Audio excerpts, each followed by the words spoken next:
ओम मुनित्रयं नमस्कृत्य सुक्तिः परिभाव्य च वैयाकरणसिद्धान्तकौमुदीयं विरच्यते। सर्वेभ्यः श्रोतृभ्यः नमः। अस्माभिः गतपाठे यद्यत् पठितं तद् एकवारं स्मरामः। वयं वैयाकरणसिद्धान्तकौमुदी इत्याख्यस्य ग्रन्थस्य तत्र तद्धितेषु भावकर्मार्थप्रकरणे भवामः। प्रकरणस्यास्य अस्माकं क्रमे तत्र द्वितीयः पाठः गतपाठः प्रवृत्तः।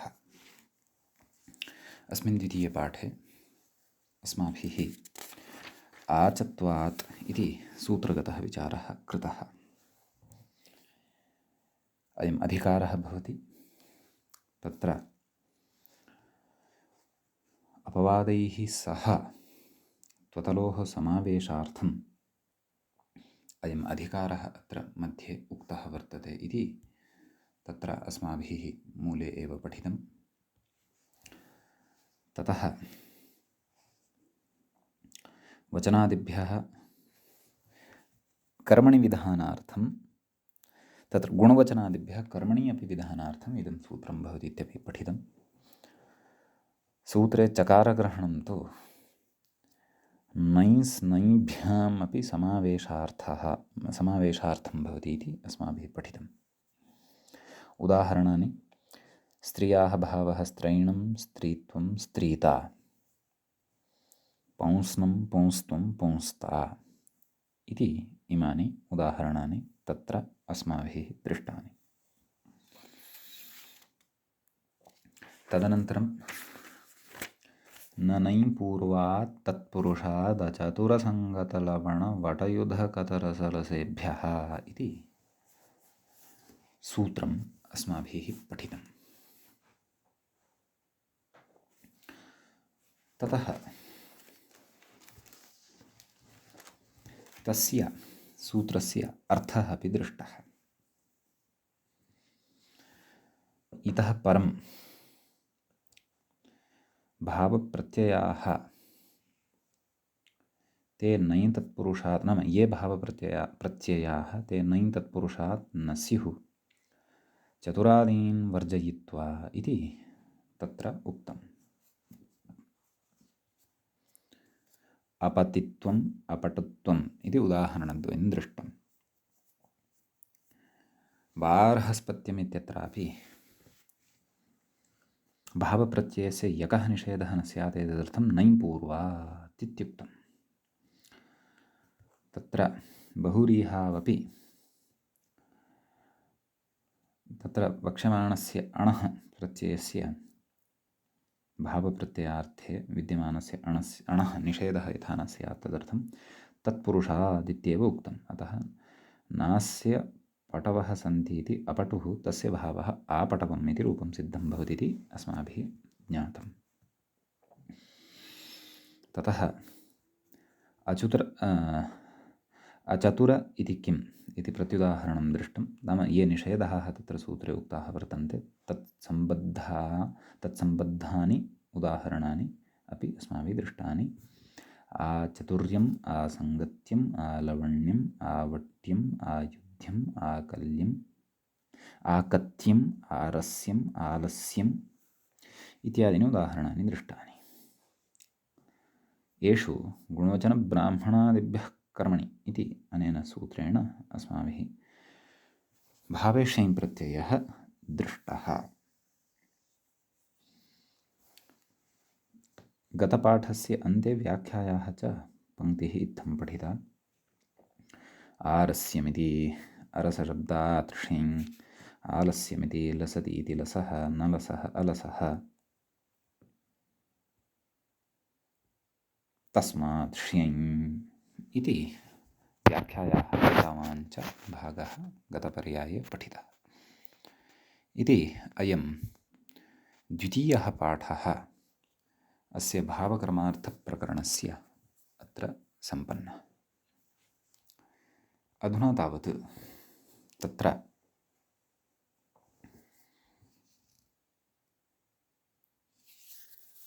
तृतीयः पाठः अस्माकं क्रमे तद्धितेषु भावकर्मार्थप्रकरणस्यास्य तत्र भवति आरब्धः।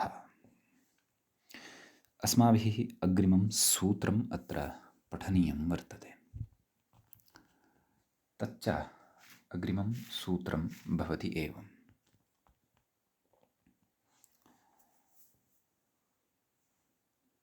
पृथ्वादिभ्य इं निज्वा इति। सूत्रे त्रीणि पदानि सन्ति। पृथ्वादिभ्यः इति एकम्, इम निच् इति अपरं, वा इति च तृतीयम् अव्ययपदं भवति। प्रकृते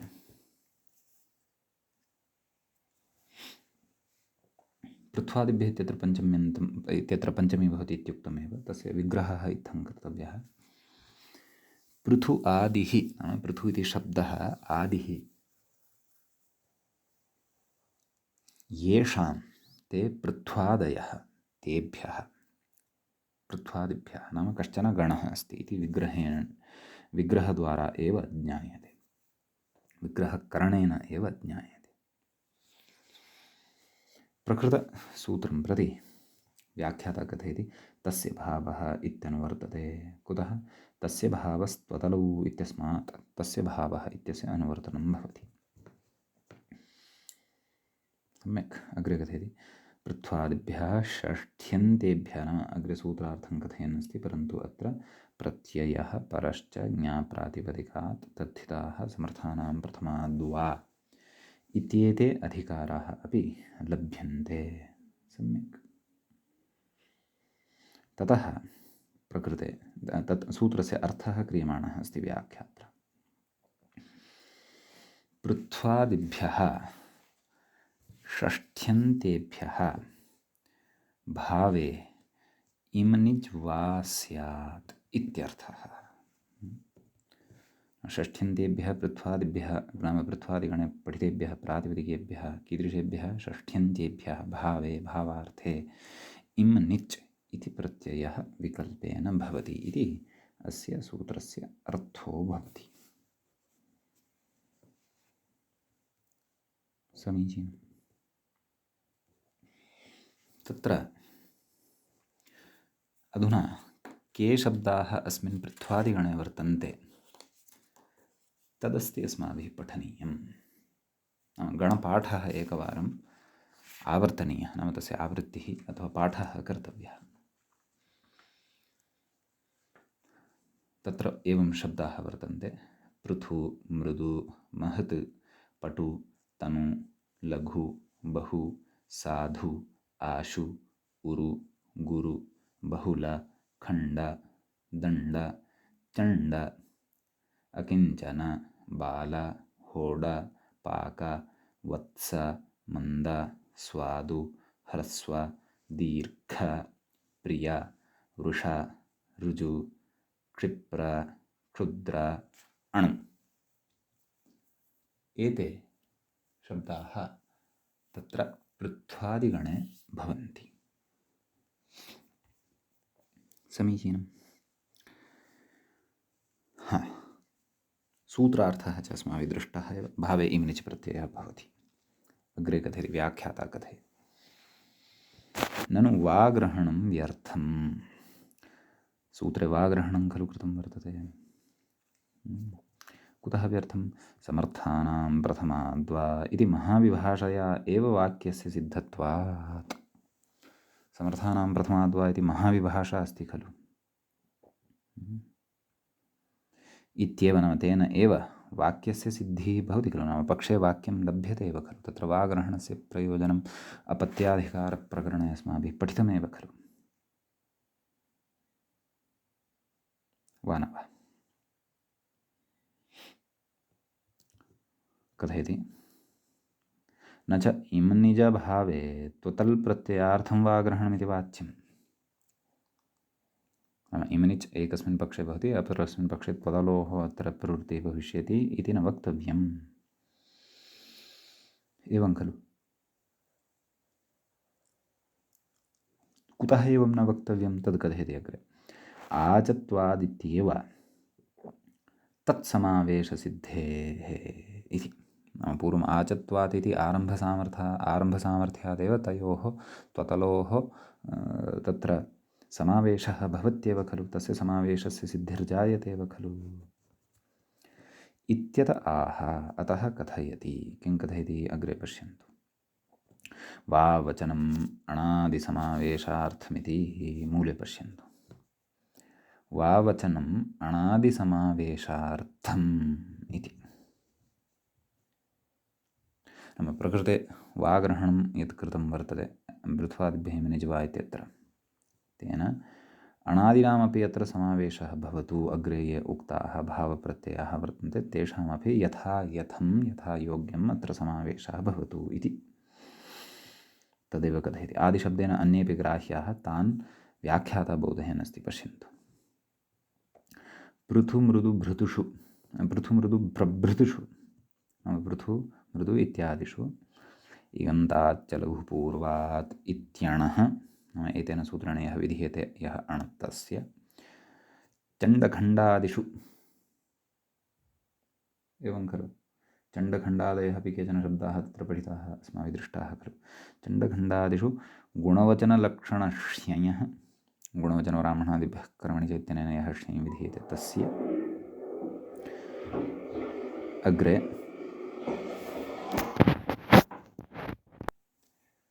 बालवत्सादिषु वयोवचनलक्षणस्य,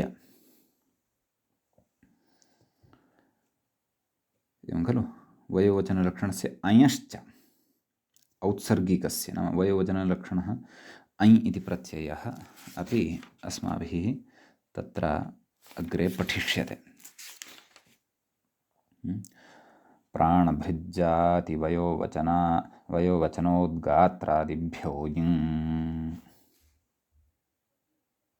इति अग्रे पठिष्यते अस्माभिः। तद्विषये कथयन् अस्ति एषः। वयोवचनलक्षणस्य अयश्च औत्सर्गिकस्य समावेशार्थमित्यर्थः। नाम तेषामपि अग्रे पठिष्यमाणानां भावप्रत्ययानामपि यथा योग्यं प्राप्तानाम् अपि अत्र समावेशः भवतु, तदर्थम् अत्र वाग्रहणं कृतं वर्तते। अतः इम्निच् प्रत्ययस्य प्रसङ्गः यत्र वर्तते तत्र पूर्वं त्वतलौ यौ पठितौ तौ अपि भविष्यतः। इतः अग्रे यथा योग्यं यः प्रत्ययः विहितः वर्तते, शञ् वा अण वा ऐ वा, सोऽपि भविष्यति। अर्थात् चतुर्धा प्रयोगाः अत्र भविष्यन्ति। नाम चतुर्धा अत्र रूपं सम्पन्नं भविष्यति इत्यर्थः। समीचीनम्। अग्रे गच्छति। अन्यथा महाविभाषावशात्, नाम समर्थानां प्रथमाद्वा इति या महाविभाषा वर्तते तद्वशात् अपवादेन मुक्ते पुनरुत्सर्गो न प्रवर्तते। एवं खलु, नाम अपवादेन एकवारं यदा उत्सर्गः मुक्तः तदा तस्य प्रवृत्तिः न भवति इति पारे मध्ये षष्ठ्या वा इति सूत्रभाष्यसिद्धान्तितत्वात्। नाम पारे मध्ये षष्ठ्या वा इत्यस्मिन् सूत्रे भाष्ये अयं सिद्धान्तः उक्तः वर्तते। अपवादेन मुक्ते पुनः उत्सर्गः न प्रवर्तते। इम्निच् त्वतलाम् अभावे, नाम इम्निच् त्व अपि च तल् एते ये वर्तन्ते तेषाम् अभावे तेषां प्रवृत्तिर्न स्यात् इति भावः इति। केषाम् अणादीनां प्रवृत्तिः न भवेत्, अपवादेन मुक्ते पुनरुत्सर्गः न प्रवर्तते इत्येतेषाम् इति भावः। अयञ्च न्यायः अस्माभिः पूर्वमपि तत्र प्रकरणे पठितः वर्तते। अतः प्रकृते तेषाम् अणादीनामपि समावेशः भवतु इति एतदर्थं तत्र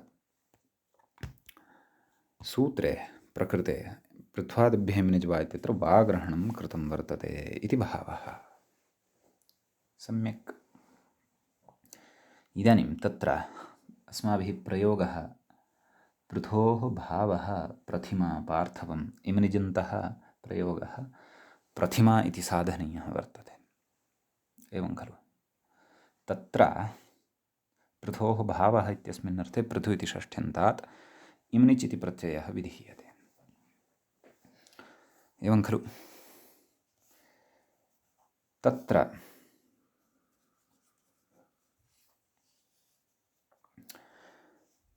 पृथुशब्दात् इमनिच् प्रत्यये परतः पृथु इत्यत्र यः पकारोत्तरवर्ती ऋवर्णः अस्ति खलु तस्य स्थाने र इति आदेशः कर्तव्यः वर्तते। तदर्थं तत्र षष्ठाध्यायस्य चतुर्थपादस्य अङ्गाधिकारे विद्यमानस्य सूत्रस्य अग्रे उपस्थापनं कुर्वन्नस्ति ग्रन्थकारः। तत्र कथयति सूत्रमस्ति एवं रऋतो हलादेर्लघोः इति। व्याख्याता कथयति र इति प्रथमान्तं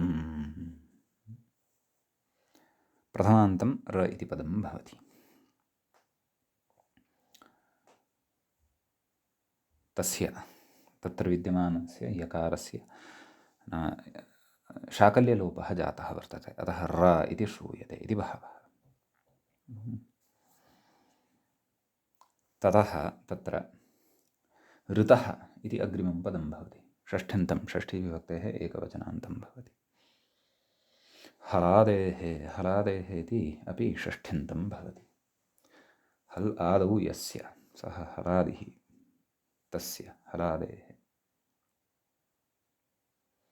लघोः इति अपि षष्ठ्यन्तं भवति। लघु इति शब्दस्य षष्ठीविभक्तेः एकवचने इदं पदं भवति। व्याख्याता कथयति इष्ठेमेयस्सु इति शेषपूरणम् इति।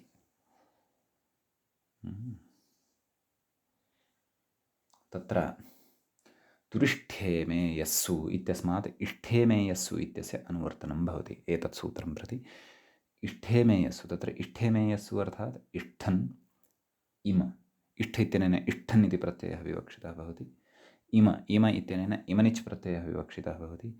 इयस् इत्यनेन ईयसुन् इति प्रत्ययः विवक्षितः भवति। त्रयाणां प्रत्ययानां तत्र समाहारः अथवा चर्चा वर्तते अथवा ग्रहणं वर्तते।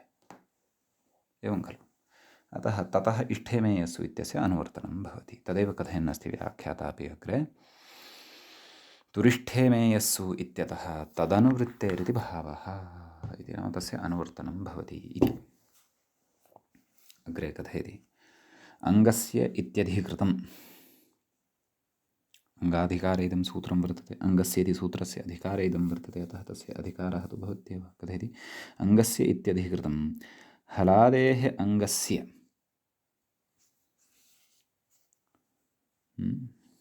नाम तादृशम् अङ्गम् अपेक्षितं यत् कीदृशं भवति, हलादिः, यस्य आदौ हल्वर्णः अर्थात् व्यञ्जनवर्णः भवति इत्यर्थः। हलादेः अङ्गस्य लघोः ऋकारस्य, नाम लघुभूतः यः ऋवर्णः वर्तते तस्य र इति रेफाकारसङ्घातः, नाम अकारसहितः यः र इति वर्तते सः, नाम तादृशः रेफाकारसङ्घातः आदेशः स्यात् कदा इष्ठनि इमनि ईयसि च परे इत्यर्थः। इष्ठन् प्रत्ययः परतः भवति, इमनिच् प्रत्ययः परतः भवति, ईयसुन् प्रत्ययश्च परतः भवति तदा इति। एवं खलु। अतः पृथु इमनिच् इत्यवस्थायां ऋस्थाने र भवति, प्रथु इमनिच् इति लभ्यते। सम्यक्। प्रथु इमनिच् इत्यत्र तत्र प्रथु इत्यत्र टेः लोपः कर्तव्यः अस्ति। प्रथु इत्यत्र टिभागः कः, टिः कः इति चेत् उकारः, अचोन्त्यादिति इति शास्त्रानुसारम्। अतः तत्र तस्य उकारस्य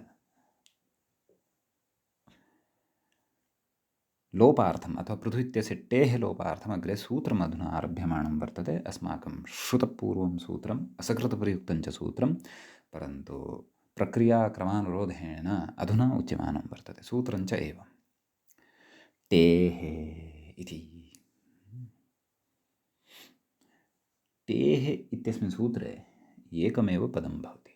टि इति शब्दस्य पञ्चमी षष्ठी विभक्तेः एकवचनान्तम् इदं पदं भवति। समीचीनं। ततः पश्यन्तु, इदं पञ्चपञ्चाशदुत्तरशततमं सूत्रं भवति षष्ठाध्यायस्य चतुर्थपादस्य।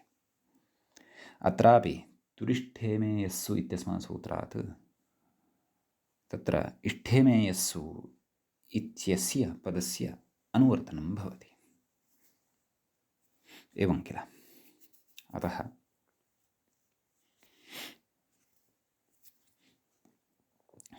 तस्य अनुवर्तनं भवति। अग्रे किं किम् अनुवर्तते तत् कथेनास्ति। अल्लोपो नः इति इत्यतः लोपः इति च तस्मात् सूत्रात् लोपः इत्यपि अनुवर्तते इति कथयति। एवं खलु?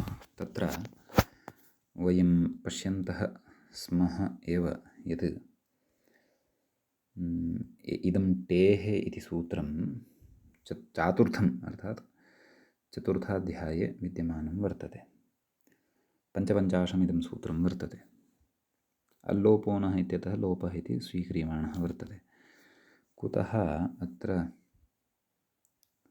ढेलोपोकद्रवाः ढेलोपोकद्रवाः इति समीपस्थमस्ति एव खलु, तस्मादपि अत्र लोपः इत्यस्य पदस्य अनुवर्तनं स्वीकर्तुं शक्यते। अल्लोपो नः इति एतावत् दूरं यावत् गन्तव्यस्य अपेक्षा तथा नास्ति वा इति भाति। अतः एव टीकान्तरे ढेलोपोकद्रवाः इत्यतः लोपस्य अनुवृत्तिः श्रूयते। अस्तु, तदाह टेर्लोपः स्यात् इष्ठेमे यस्सु इति मूले पश्यन्तु सूत्रस्य अस्य अर्थः। भस्य टेर्लोपः स्यात्।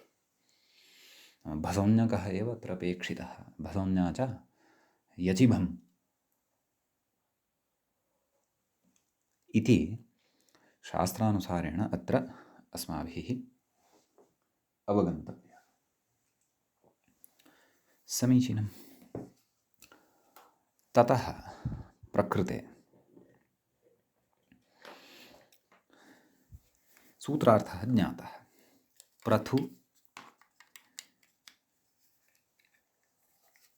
इमनिच् इति स्थितिः वर्तते। तत्र इमनिचि परतः अस्य टेः लोपः अस्माभिः करिष्यते।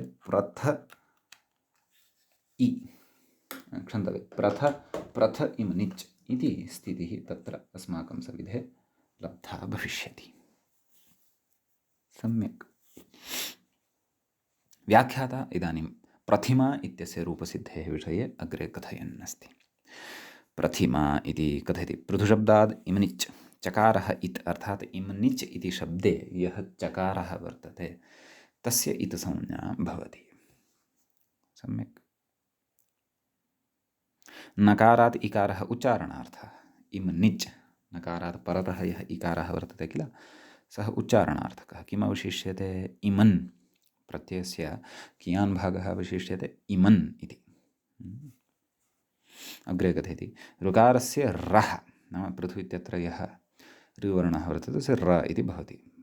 प्रथु इमन् इति जातं खलु। कथयति उकारस्य गुणं बाधित्वा नाम गुणः केन प्राप्तः? ओर्गुणः इत्यनेन प्राप्यमाणः आसीत्, परन्तु टेर्लोपः टेः इत्यनेन अत्र टेः लोपः एव नाम उकारस्य लोपः एव क्रियते। अतः प्रथ् इमन् एवं खलु। प्रथिमन् इति रूपं सिद्धं भवति। प्रथिमन् इत्यवस्थायां यथा राजन् इत्यस्य राजा तद् प्रथिमन् इत्यस्य प्रतिमा इति रूपं सिद्धं भवति। एवं किल। तत्र सुप्रत्ययः भवति, उपधः दीर्घः भवति सर्वनामस्थाने च सम्बुद्धौ। प्रतिमान् स् हल्ङ्यादिना सोर्लोपः। प्रतिमान् न लोपः प्रातिपदिकान्तस्य इत्यनेन नकारस्य लोपः भवति। प्रतिमानो प्रतिमानः इत्येवं रीत्या अत्र इमनिजन्तस्यास्य रूपं भवति इति भावः। सम्यक्। इति तत्र इमनिचः पक्षे रूपम्। अग्रे तत्र रूपम् अन्यदपि दृश्यते पार्थवं व्याख्याता कथयति पार्थवम् इति कथयति इमनिजभावे इगन्ताच्च लघुपूर्वात् इति अण नाम अग्रे सूत्रं पठिष्यते तेन सूत्रेण प्रकृते अणप्रत्ययः भवति भावे अतः पृथु अण अणि तु सति टेः इत्यस्य अप्रवृत्त्या गुणः सावकाशः ओर्गुणः इत्यनेन अतः पृथो अण अणित्वात् आदिवृद्धिरपि कर्तव्या ऋ स्थाने आर् इति वृद्धिः पार्थो अवादेशः पार्थव पार्थव सु पूर्वरूपं च विधाय पार्थवम् इति रूपं तत्र सिद्धं भवति सम्यक् ततः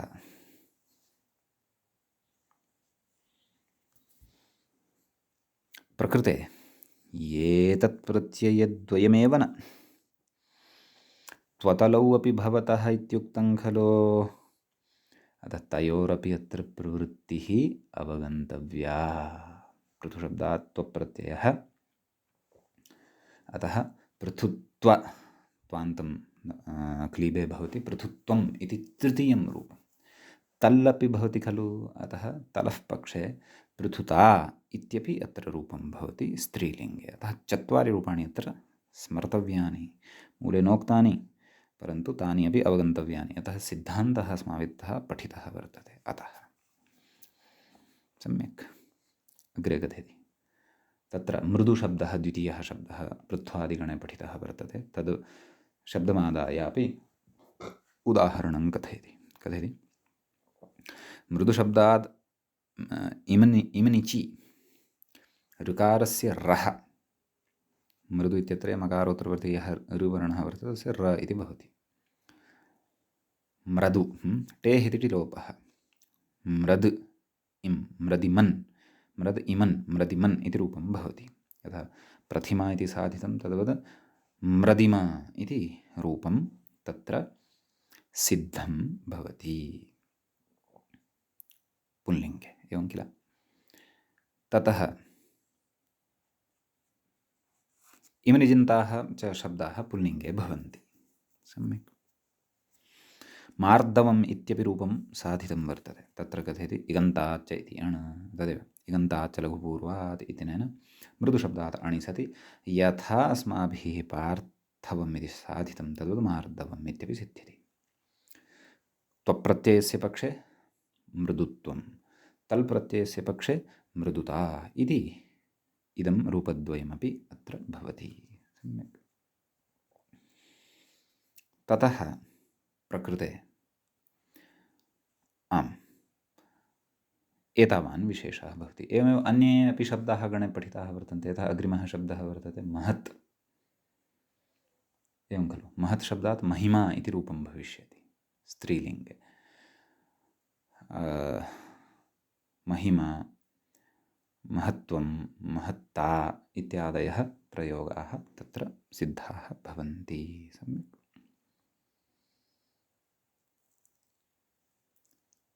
एवम् अणिमा आणवम् अणुत्वम् अणुता ऋजिमा रार्जवं ऋजुत्वं ऋजुता गरिमा गौरवं गुरुत्वं गुरुता लघिमा लाघवं लघुत्वम् एतादृशाः अन्येपि प्रयोगाः तत्र चत्वारः अथवा क्वचित् त्रयः प्रयोगाः अस्माभिः अन्येपि ज्ञेयाः सम्यक्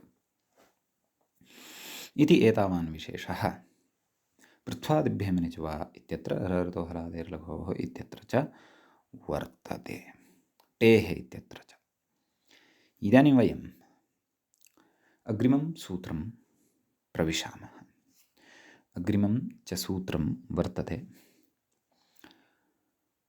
वर्णदृढादिभ्यः च इति सूत्रे वर्णदृढादिभ्यः इति पञ्चम्यन्तं पदं भवति पञ्चमी विभक्तेः बहुवचनान्तम् इदं रूपं भवति एवं खलु तत्र द्वितीयं पदं भवति श्ञै प्रथमान्तं पदं तद्भवति च इति अव्ययपदं भवति तत्र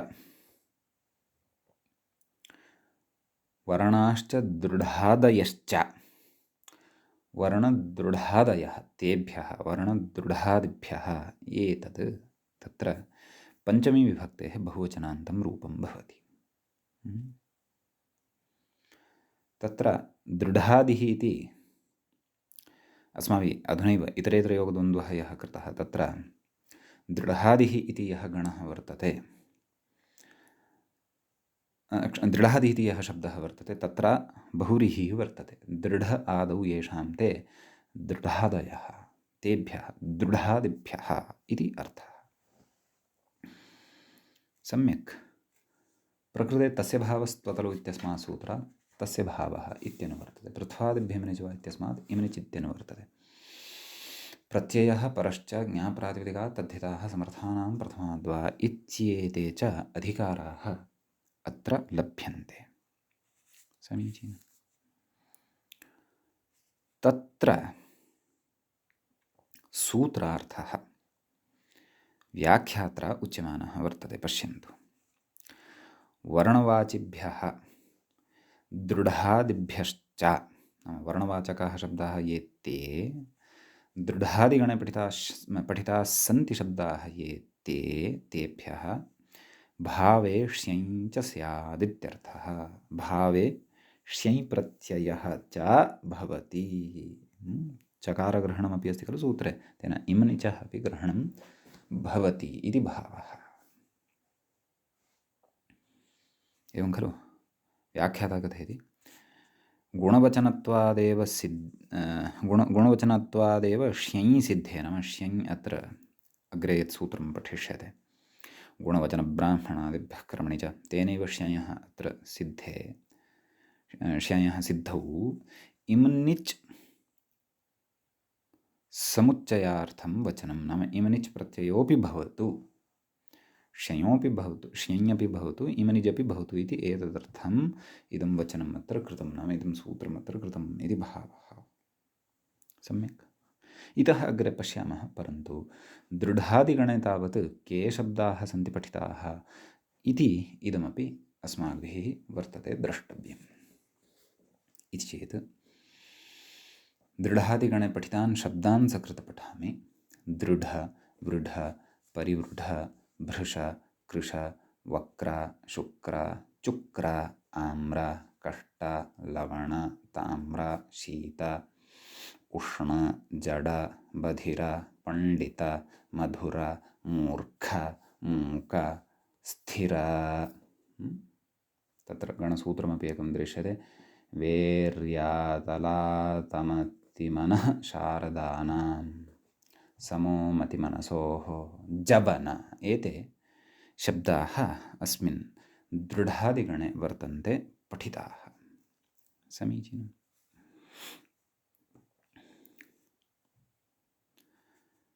इति सूत्रार्थः गणे च शब्दसमूहः अपि अस्माभिः दृष्टः। गणे विद्यमानाः शब्दाः चापि पठिताः। ततः अग्रे किं कथयन्नस्ति तत् पश्यन्तु। व्याख्याता पृथुं मृदुं भृशं चैव कृशं च दृढमेव च परिपूर्वं वृढं चैव षडेतान् रविधौ स्मरेत् इति कथयति। इति वार्तिकम् अर्थतः संगृह्णाति। नाम एतस्य वार्तिकस्य अर्थं पुरस्कृत्य वार्तिकं कथयति। मूले पश्यन्तु वार्तिकम्। पृथु मृदु भृश कृश दृढ परिवृढानामेव रत्वम् इति। सम्यक् कथयति। तेन कृतयतीत्यादौ इष्टवत्वेपि रभावो न इति।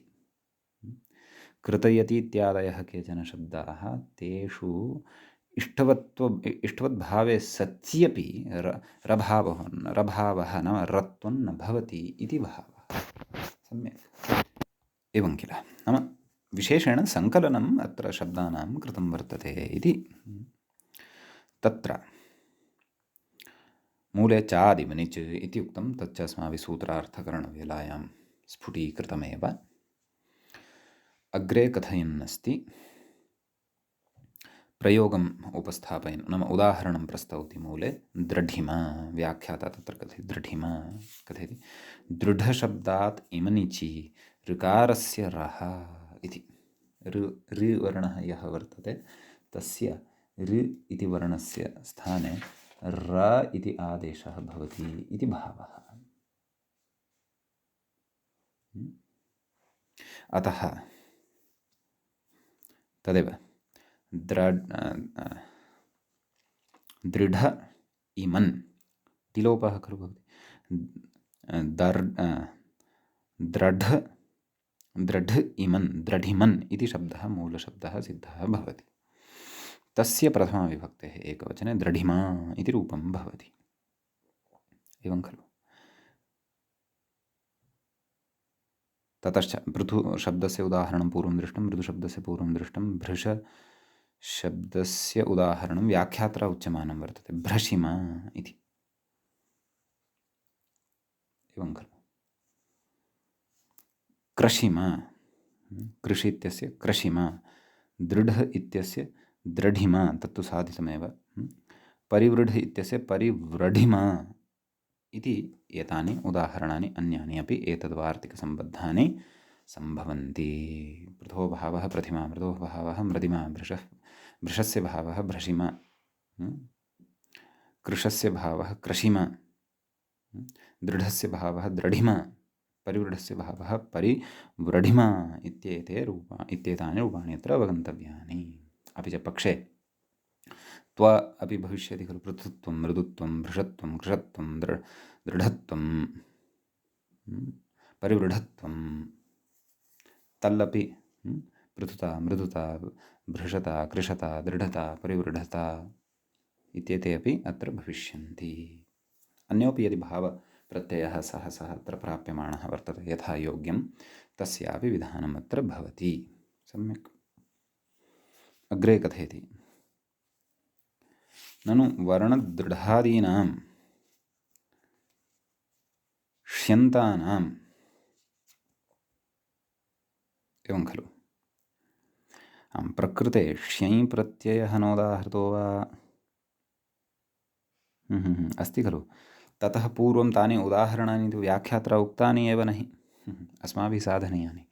मूले पश्यन्तु, शौक्ल्यं शुक्लिमा वर्णवाचकात् ष्ययः अपि च इमनिचः उदाहरणं मूले। तद् व्याख्यात्रा न दत्तम्, अतः अस्माभिः व्याख्यायामेव अवधानं कृतम्, अतः अग्रे एव गतमभूत्। परन्तु मूले पश्यन्तु, शौक्ल्यं शुक्लस्य भावः शौक्ल्यं ष्यञ् प्रत्ययः भवति, ष्ययः य अवशिष्यते, आदिवृद्धिः शौक्ल य, यस्य चैतन्येन अकारलोपः, शौक्ल्य शौक्ल्य सु अम्पुरुरूपं च विधाय शौक्ल्यम् इति रूपं प्राप्नुमः। सम्यक्। ततः इमनिचः पक्षे शुक्लिमा इति रूपान्तरम् अपि तत्र विद्यते।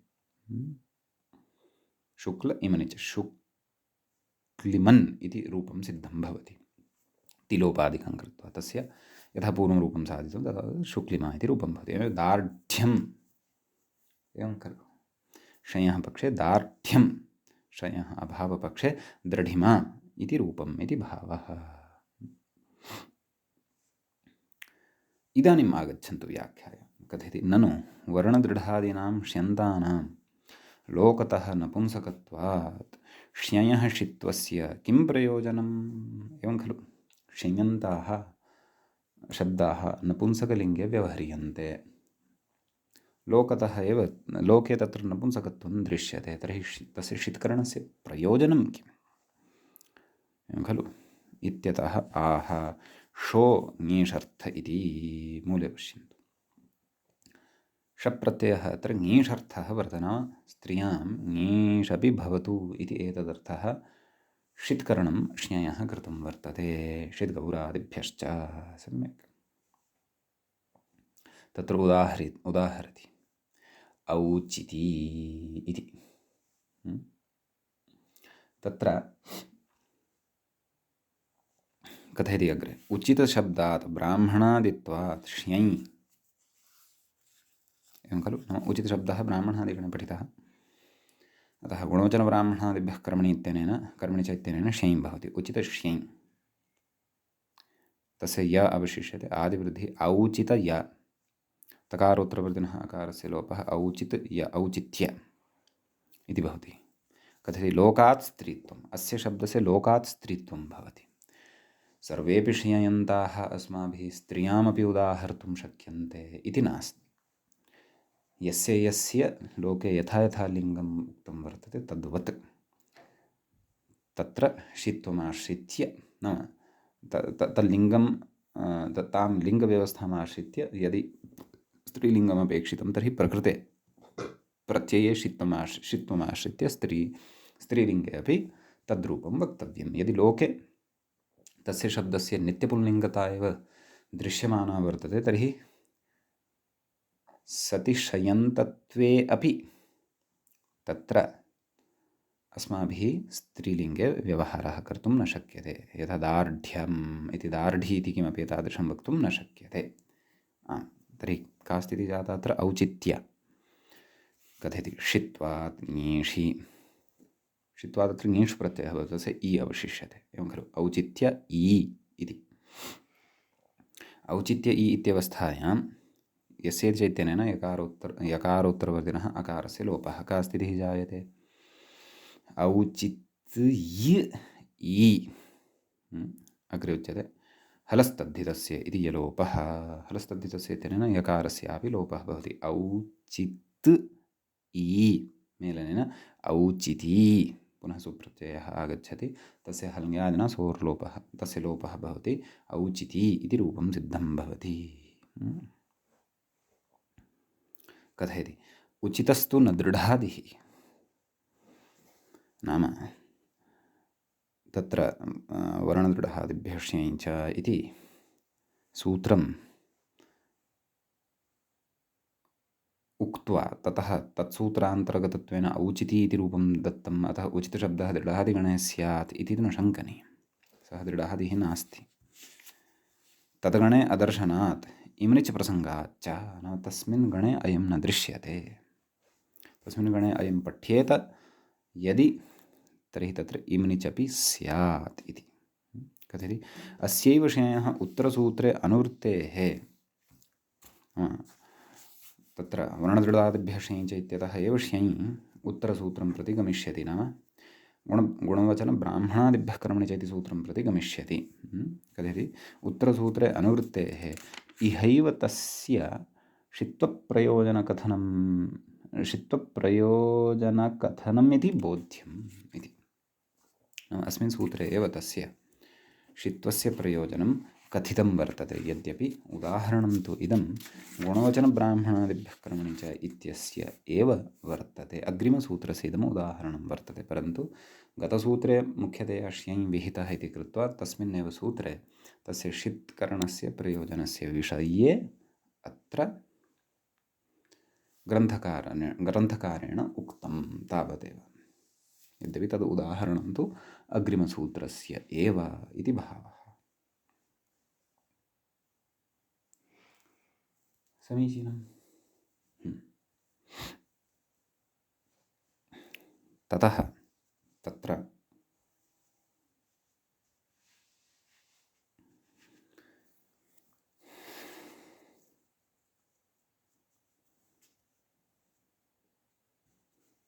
अग्रे किं कथयति व्याख्याता तत् पश्यामः। आम्, पूर्वं याथाकामी इत्यपि एकम् उदाहरणं प्रदत्तं खलु। व्याख्याता तत्र कथयति याथाकामी इति। अग्रे कथयति कामम् अनतिक्रम्य यथा कामम् इति। अव्ययीभावसमासः भवति। कामं यथाशक्तिम् अनतिक्रम्य, यथाशक्ति तद्वत् कामम् अनतिक्रम्य यथा कामम्। अग्रे कथयति ततः स्वार्थे चतुर्वर्णादित्वात् श्यञ्, एवं खलु। तत्र अग्रे अस्माभिः एकं वार्तिकं पठिष्यते, चतुर्वर्णादीनां स्वार्थे उपसङ्ख्यानम्। चतुर्वर्णादिगणे पठितेभ्यः शब्देभ्यः स्वार्थे षेञ् प्रत्ययः भवति, भावेन भवति, अन्यस्मिन् अर्थे न भवति, कर्मार्थे न भवति, स्वार्थे एव भवति। नाम यथा काममेव याथा कामी इति भवति इति भावः। तर्हि तत्र उक्तम् आं कामम् अनतिक्रम्य यथा कामम् अग्रे उक्तं। ततः स्वार्थे चतुर्वर्णादित्वात् ष्येञ् का स्थितिः जाता, यथा काम ष्येञ्, यथा काम य आदिवृद्धिः, याथा काम य यस्य चैतन्येन अलोपः, याथा कामु य याथा काम्य, एवं खलु। याथा काम्य इत्यस्मात् अग्रे गच्छति ष्येञ् लोकात् स्त्रीत्वं षित्वात् ङीष्। नाम स्त्रीत्वम् अत्र लोके व्यवह्रियते, अतः स्त्रीत्वमेव स्वीक्रियते, अतः स्त्रीत्वपक्षे अथवा स्त्रीत्वे, स्त्रीत्वपक्षे इति न वक्तव्यं, स्त्रीत्वे षिद्गौरादिभ्यश्च इत्यनेन ङीष् भवति। अतः याथा काम्य इ पूर्ववत् यथा गत तत्र औचिति इत्यत्र या प्रक्रिया तद्वत् प्रकृते अपि अलोपः यस्य चैतन्येन याथा काम य इ हलस्तद्धितस्य इत्यनेन यलोपः, याथा काम इ याथा कामी सुप्रत्ययः हल्ङ्यादिना सोर्लोपे सति याथा कामी इति उदाहरणं तत्र सिद्धं भवति। सम्यक्। एवम् एतावान् विशेषः अस्मिन् सूत्रे अनयोः उदाहरणयोः च अस्माभिः दृष्टः। अग्रे इदानीम् अग्रिमं सूत्रं पठ्यते। अग्रिमं हि सूत्रं वर्तते एवं गुणवचनब्राह्मणादिभ्यः कर्मणि च इति। तत्र गुणवचनब्राह्मणादिभ्यः इति पञ्चमी विभक्तेः बहुवचनान्तं रूपं भवति। कर्मणि च, कर्मणि इति सप्तम्यन्तं पदं भवति। च इति अव्ययपदं भवति। सम्यक्। कथं विग्रहः प्रथमस्य पदस्य पञ्चम्यन्तस्य इति चेत् तत्र गुणवचनाश्च ब्राह्मणादयश्च, गुणवचनब्राह्मणादयः तेभ्यः, गुणवचनब्राह्मणादिभ्यः, एवं खलु। तत्र ब्राह्मण नैव आदौ तु गुणम् उक्तवन्तः इति गुणवचनाः। सम्यक्। तदनन्तरं ब्राह्मणादयः इत्यस्यापि विग्रहः द्रष्टुं शक्यते। ब्राह्मणः आदिः येषां ते ब्राह्मणादयः तेभ्यः ब्राह्मणादिभ्यः, एवं खलु। प्रकृतसूत्रं प्रति तस्य भावस्त्वतलोः तस्य भावस्त्वतलौ इत्यस्मात् सूत्रात् तस्य भावः इत्यनयोः पदयोः अनुवर्तनं भवति। वर्णदृढादिभ्यः ष्येञ् च इत्यस्मात् सूत्रात् ष्येञ् इत्यनुवर्तते। समीचीनं। ततश्च प्रत्ययः परश्च ज्ञाप्रातिपदिकात् तद्धिताः समर्थानां प्रथमाद्वा इत्येते च अधिकाराः अत्र अनुवर्तन्ते। समीचीनं। तत्र समर्थानां प्रथमाद्वा इत्यपि लभ्यते। इदानीम् अस्य सूत्रार्थः अस्ति कर्तव्यः। सूत्रार्थं विधाय तदनन्तरं ब्राह्मणादिगणे के के शब्दाः वर्तन्ते, कानि च गणसूत्राणि वर्तन्ते तानि क्षन्तव्यः। आम् सत्यं, कानि च गणसूत्राणि अपि वर्तन्ते तानि अपि वयं द्रक्ष्यामः गणपाठवेलायां। व्याख्याता कथयति गुणोपसर्जनद्रव्यवाचिभ्यः, एवं खलु। ब्राह्मणादिभ्यः नाम गुणवचनात् एतस्मात् अयं शब्दः आगच्छति। गुणोपसर्जनद्रव्यवाचिभ्यः तद् उदाहरणेषु स्पष्टीभविष्यति तेषां गुणोपसर्जनद्रव्यवाचिनां शब्दानां विषये। ब्राह्मणादिभ्यः, ब्राह्मणादिगणे च पठिताः ये शब्दाः वर्तन्ते तेभ्यः, कीदृशेभ्यः? षष्ठ्यन्तेभ्यः। यतः तस्य भावस्तोत्र इत्यतः तस्य भावः इत्यनुवर्तते खलु, अतः तस्य इति, अतः षष्ठ्यन्तेभ्यः इति अर्थः लभ्यते। षष्ठ्यन्तेभ्यः भावे कर्मणि च अर्थे श्यञ् इत्यर्थः, नाम भावार्थे कर्मणि। इदानीम् इतः पश्यन्तु, कर्मार्थः अपि आरब्धः। एतावता अस्माभिः भावविषयः एव श्रुतः। इदानीं कर्मार्थः अपि आरब्धः। भावे कर्मणि च श्यञ् प्रत्ययः भवति इति भावः। सम्यक्। इदानीं तत्र अग्रे गमनात् प्राक् अस्मिन् ब्राह्मणादिगणे के के शब्दाः पठिताः वर्तन्ते तद् एकवारं पश्यामः।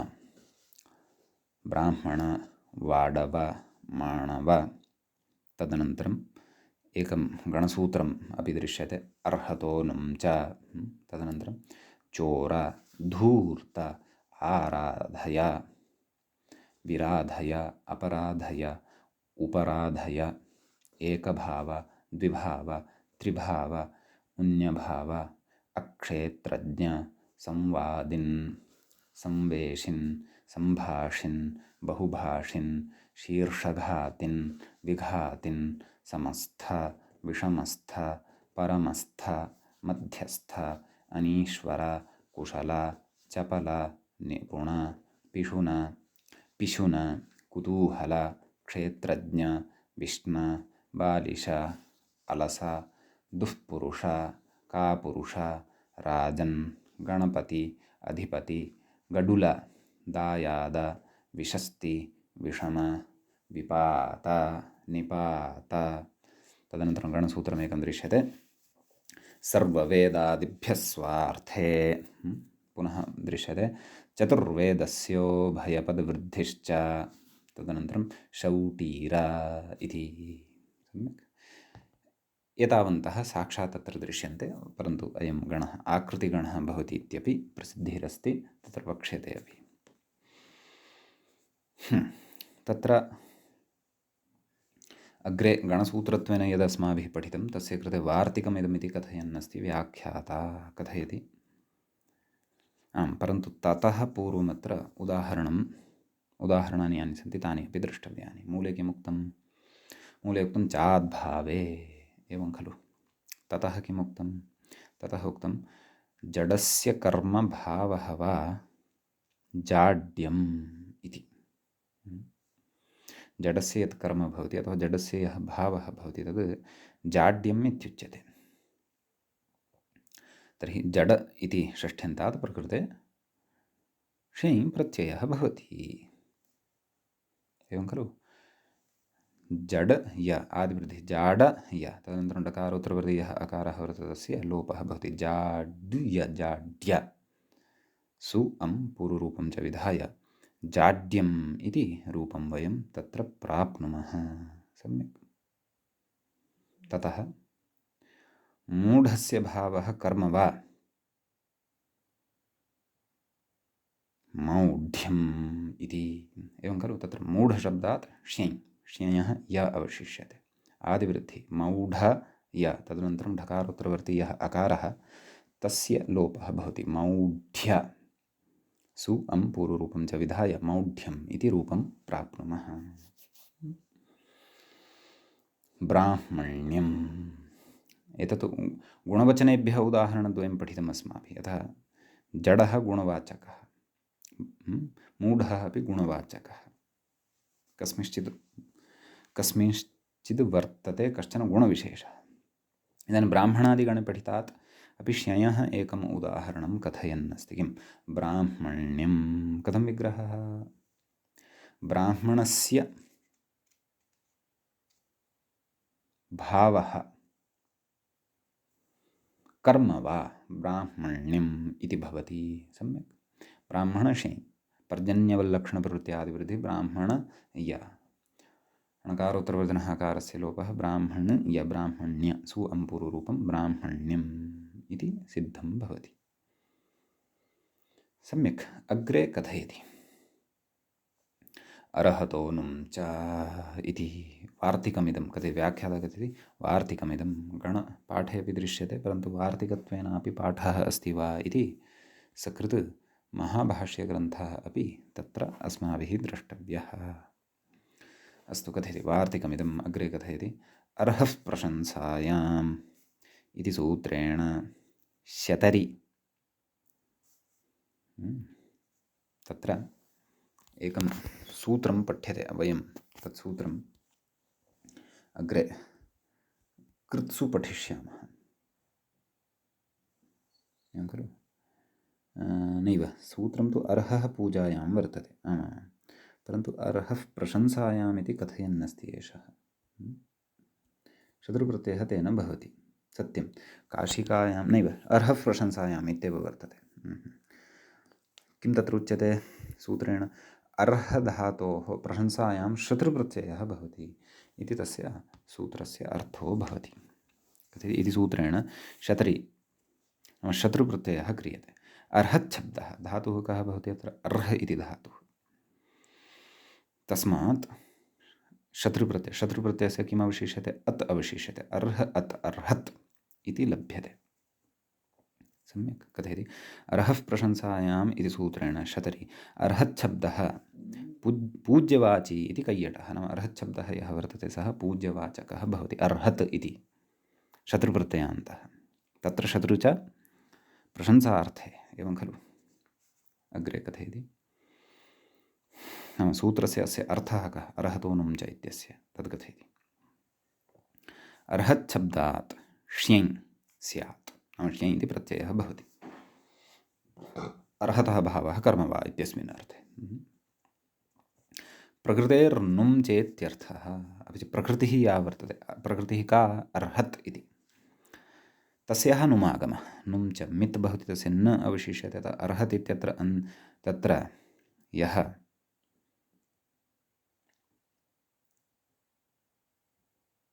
अन्त्यः अच् वर्तते, तस्मात् परतः आगत्य नुं स्थास्यति। अर्हनत इति स्थितिः लप्स्यते मिदुचोन्त्यात् परः इति परिभाषाबलात्, एवं खलु?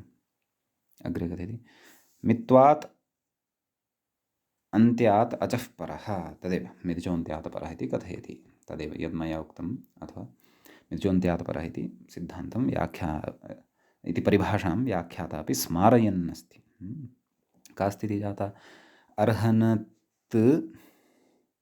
श्यञ्, शयः य, कथयति अनुस्वारपरसवर्णौ आदौ आदिवृद्धिरपि कर्तव्या खलु? श्यञ् अस्ति, अतः आर्हनत् य।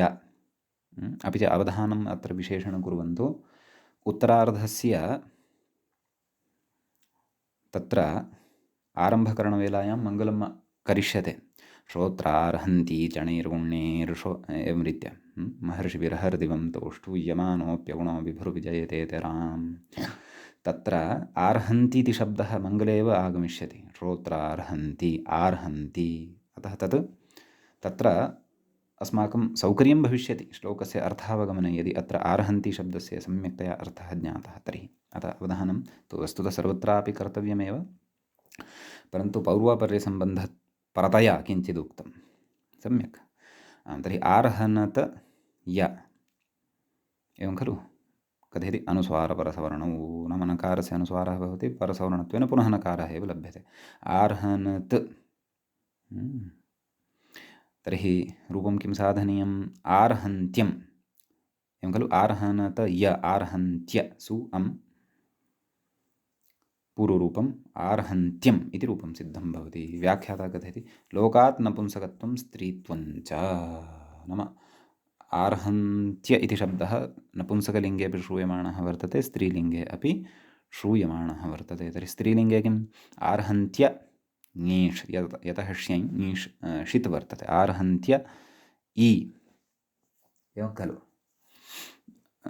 अलोपः यस्येति च आर्हन्त् य इ, यस्य च इत्यनेन क्षन्तव्यः। हलस्तद्धितस्य इत्यनेन यलोपः। आर्हन्त् इ, आर्हन्ति सुप्रत्ययः, तस्य हलङ्यादिन लोपः। आर्हन्ति इति स्त्रीलिङ्गे रूपं भवति इति भावः। सम्यक्। तदाह आर्हन्त्यम् आर्हन्ति, आर्हन्त्यम् आर्हन्ति, अग्रे तदेव कथयन् अस्ति। आर्हन्त्यशब्दात् ङीषि हलस्तद्धितस्य इति यलोपः इति नपुंसकलिङ्गे स्त्रीलिङ्गे च इदं रूपं सिद्धं भवति। एतावानेव विषयः अद्य अस्माभिः अत्र पठ्यते। इतः अग्रे तत्र यः विचारः वर्तते सः नाम अग्रिमसूत्रस्य यः विचारः वर्तते तत् वयम् अग्रिमसूत्रे पठिष्यामः।